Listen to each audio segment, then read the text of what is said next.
শান্তির কুঞ্জের শান্তি ছেলে কথা কোনো ভ্যালু নেই। ভারতীয় জনতা পার্টির হচ্ছে মূল বক্তব্যটা হচ্ছে ভাঁওতাবাজ পার্টি। শুভেন্দু অধিকারী মোস্ট মিথ্যাবাদী, জুয়াচোর, বদমাস, চিটিংবাজ, যতগুলো আখ্যা দেওয়া যায় তত করা যেতে পারে। দালাল হিন্দু বলতে পারবে, কারণ আমি একজন পুরোহিত। রোহিঙ্গা কিরকম দেখতে, পার্টিকুলার শুভেন্দু অধিকারী কি দেখেছে? 26-এ আমি 100% বলছি বিজেপি 30 থেকে 35টা আসন পাবে। সারদা থেকে নারদা থেকে টাকা নিয়ে নিজের পিঠ বাঁচানোর জন্য বিজেপিতে গেছে। সবচেয়ে মিথ্যাবাদী প্রধানমন্ত্রী যদি থাকে ভারতীয় জনতা পার্টি প্রধানমন্ত্রী নরেন্দ্র মোদী। শুভেন্দু অধিকারী অর্থাৎ বিজেপি, সর্বভারতীয় বিজেপির দল, এরা কোনো সুবিধা করতে পারবে না। বিজেপির একটা চক্রান্ত, গরিব মানুষকে ভয় দেখিয়ে তাদের ভোটের তালিকা থেকে নাম বাদ করে দেওয়া, যাতে মমতা ব্যানার্জির কিছুটা ডাউন হয়। একটা আতঙ্ক তৈরি হচ্ছে সাধারণ মানুষের মনে, একটা তো অবশ্যই হচ্ছে। আপনি তো একজন পুরোহিত মশাই, তো আপনার আশপাশে কি দেখছেন? প্রচুর বাংলাদেশি রোহিঙ্গা ভরে গেছে, দেখতে পাচ্ছেন হাজার। তো রোহিঙ্গা কথার অর্থটাই আমি বুঝতে পারছি না, বিজেপি কোথায় পেল? শুভেন্দু অধিকারী কিছুদিন আগে একটা তথ্য দিয়েছিল, ভারতবর্ষে নাকি প্রচুর পরিমাণে কয়েক কোটি 1 কোটির উপরে নাকি রোহিঙ্গা আছে। রোহিঙ্গা কিরকম দেখতে, পার্টিকুলার শুভেন্দু অধিকারী কি দেখেছে না তার ডেসক্রিপশন দিতে পেরেছে?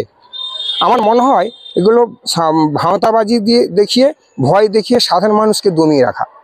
বলছে এসআইআর করে নাকি মমতা ব্যানার্জির বিদায় নিশ্চিত হয়ে যাবে বাংলা থেকে। শান্তির কুঞ্জের শান্তি ছেলে কথা কোনো ভ্যালু নেই, অর্থাৎ কোনো মূল্য নেই, কোনো মূল্য নেই। আচ্ছা, এসআইআর এর ভয় কিসের? এসআইআর হলে না এসআইআর হয়তো লাইনে দাঁড় করিয়ে কিছুটা মানুষকে হ্যারাস করা, এইটাই তার, আর কিছু বক্তব্য না। এই যে বিজেপি কি আলাদা, আপনি তো একজন পুরোহিত সমাজের মানুষ, বিজেপি কি আলাদা হিন্দুদের জন্য কিছু করেছে? মানে কোনো সুযোগ সুবিধা আলাদা করে বিশাল কিছু দিয়ে? সর্বভারতীয় বিজেপি পার্টিটাই হচ্ছে ভাঁওতাবাজি। মানে সাধারণ মানুষকে বলছে বা পুরোহিতদের বলছে আমরা এই করব ওই করব। দিল্লিতে যে মুখ্যমন্ত্রী বর্তমান হয়েছে বিজেপির, সে বলেছিল মাসে 3000 টাকা করে দেবে, কিছুই দিয়েছে? ন্যূনতম মানুষকে তাড়না দিয়েছে, ভয় দেখিয়েছে, ভোটটা আদায় করেছে, তারপরে প্রত্যাখ্যান করেছে। ভারতীয় জনতা পার্টির হচ্ছে মূল বক্তব্যটা হচ্ছে ভাঁওতাবাজ পার্টি। এখন বিহারে তো মহিলাদের 10,000 টাকা করে দেবে ও বলছে, আসুক, এলে ওই দিল্লির মতো ইকুয়াল 0 হবে না। বলছে বিহারে নরেন্দ্র মোদী নিজেই বলছে বিহারে মহিলাদের 10,000 টাকা। নরেন্দ্র মোদী যখন 14 সালে এসেছিলেন তখন বলেছিল যে প্রত্যেক অ্যাকাউন্টে 15 লক্ষ টাকা দেবে। কজনের অ্যাকাউন্টে 15 লক্ষ টাকা দিয়েছে? বছরে 2 কোটি চাকরি দেবে বলেছে। কোটি মানুষকে চাকরি দিয়েছে। পরিবর্তে কি করেছে? ভারতীয় সংস্থা, মানে সরকারি সংস্থাগুলো 10% 15% মানে প্রাইভেটাইজেশন করেছে। এই তো তার কথার দাম। সবচেয়ে মিথ্যাবাদী প্রধানমন্ত্রী যদি থাকে ভারতীয় জনতা পার্টির প্রধানমন্ত্রী নরেন্দ্র মোদী। শুভেন্দু অধিকারী যে প্রতিশ্রুতিগুলো দিচ্ছে হিন্দুদের রক্ষা করবে, শুভেন্দু অধিকারীর কথা বাদ দেন, ওর থার্ড ক্লাস পার্সন। হিন্দুদের রক্ষা করা, ও নিজেই তো হিন্দু বলে সন্দেহ আছে আমাদের ধর্মে। মুসলমান হোক, হিন্দু হোক, বৌদ্ধ হোক, খ্রিস্টান হোক, খাওয়াটা তার ব্যক্তিগত পারপাস। আমি হিন্দু হয়ে, আমি ব্রাহ্মণ হয়ে বলতে পারি যে খেও না, মুসলমান হয়ে সে বলতে পারে না এটা খেও না, খ্রিস্টান বলতে পারে এটা খেও না, কিন্তু তার খাওয়াটা ব্যক্তিগত রুচির উপরে ডিপেন্ড করে। কিন্তু শুভেন্দু অধিকারী মোস্ট মিথ্যাবাদী, জুয়াচোর, বদমাস, চিটিংবাজ, যতগুলো আখ্যা দেওয়া যায় তত করা যেতে পারে। বলছে এসআইআর করে বাংলাতে আমরা ক্ষমতায় চলে আসবো। কোনোদিন আসতে পারবেন না, কোনোদিন আসতে পারবেন না, আপনি নিঃসন্দেহে থাকুন।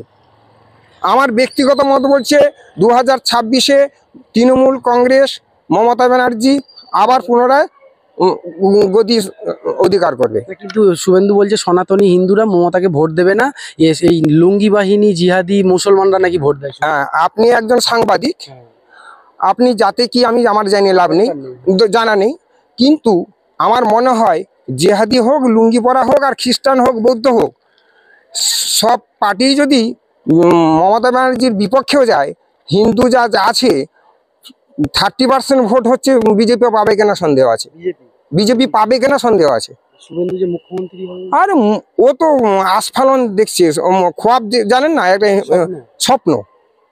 স্বপ্ন দেখতে থাকবে, ও ইকুয়াল শূন্য হবে।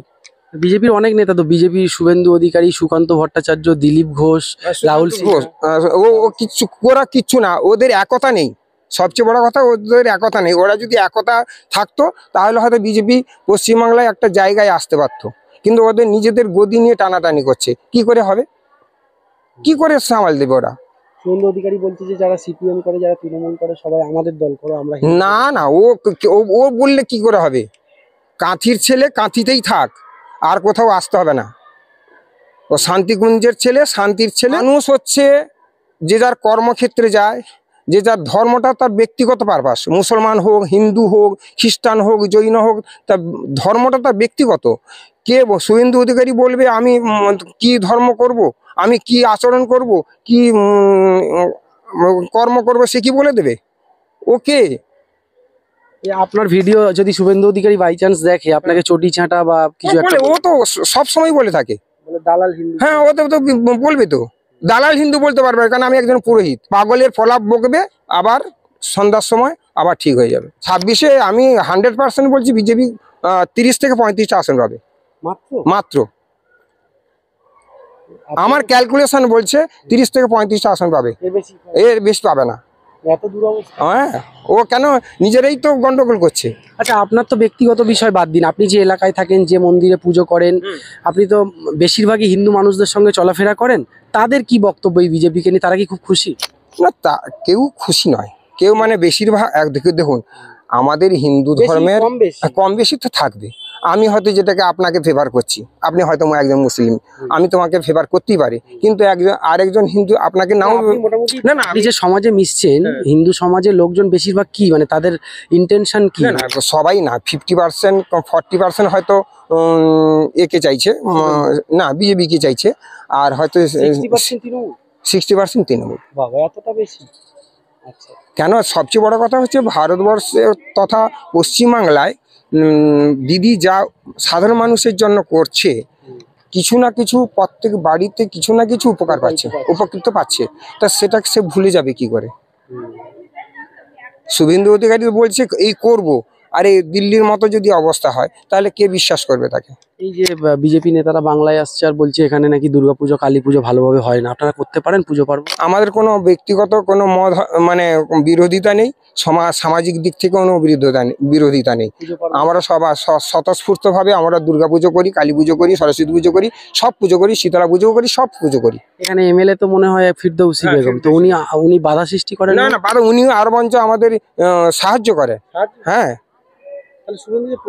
আরে শুভেন্দু অধিকারী তো একটা মিথ্যাবাদী।